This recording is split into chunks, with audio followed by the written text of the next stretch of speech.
আসসালামু আলাইকুম, কেমন আছেন সবাই? আশা করছি সবাই খুব ভালো আছেন। আমি আর দুষ্টু বাচ্চাটা আলহামদুলিল্লাহ ভালো আছি। তো সকালবেলায় সসেস ভেজে নিলাম দুষ্টুটার জন্য, আর তাকে স্কুলে দিয়ে তার পাশেই, স্কুলের পাশেই একটা রেস্টুরেন্ট আছে, ওখানে একটু নাস্তা সেরে নিলাম। পরোটা, তারপরে ডাল ভাজা আর চা দিয়ে নাস্তা সারলাম। একটু চায়ের মধ্যে পরোটা ডুবিয়েও খেয়েছিলাম, খেতে দারুণ লেগেছিল। এরপরে আজকে আর বাসায় যাইনি, ভাবলাম যে একটু বাজারে যাই, বাজারে একটু মাছ কেনাকাটা করতে হবে।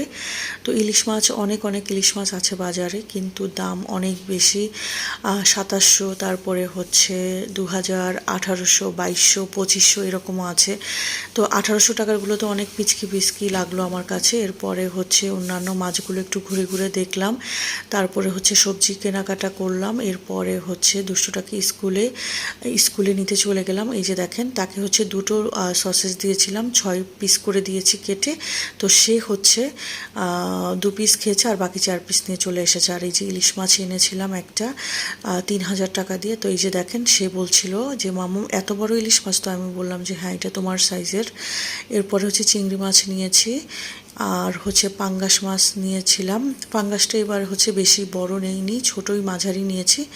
এরপরে সাথে ছিল তেলাপিয়া মাছ, আর রুই মাছ নিয়েছি। তো সবগুলো মাছ আমি বাসায় এসে ক্লিন করলাম। এরপরে এখানে একটু তেল, মাছের তেল টেল ছিল, সেগুলো আমি নিয়ে এসেছি। আর কিছু মাছকে ছোট পিস করে সেগুলো রান্নার জন্য রেডি করে রাখলাম। এরপরে একটু কোক খেয়ে নিলাম, একদম গরমে হাঁপিয়ে গেছি। সাবাতকে স্কুল থেকে এনে আর কোনো রেস্ট নেওয়াই হয়নি।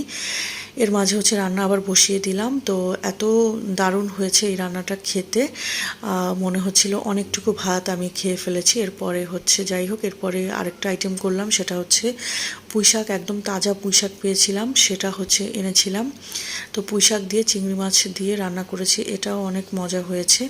তো হাঁড়ির অনেক উপরে পর্যন্ত পুঁইশাক হয়েছে। আমি তো চিন্তা করছিলাম যে এতগুলো পুঁইশাক কীভাবে কী হবে, পরে দেখেও মা একটু হয়ে গেছে।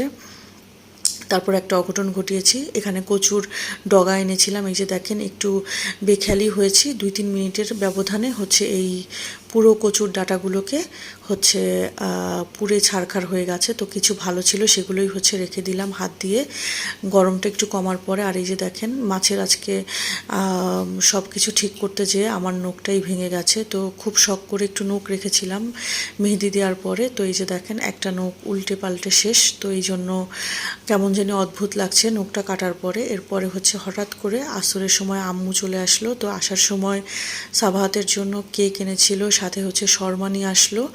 আর আমি নুডলস আর আম কেটেছিলাম, সেটাই নিলাম। ও আচ্ছা, সাথে চাও বানিয়ে নিয়েছি। তো সাবাহাত তো আম্মুকে দেখে খুবই খুশি। এরপরে কিছুক্ষণ আমাদের সুন্দর সন্ধ্যা কাটলো। তো আল্লাহ হাফেজ।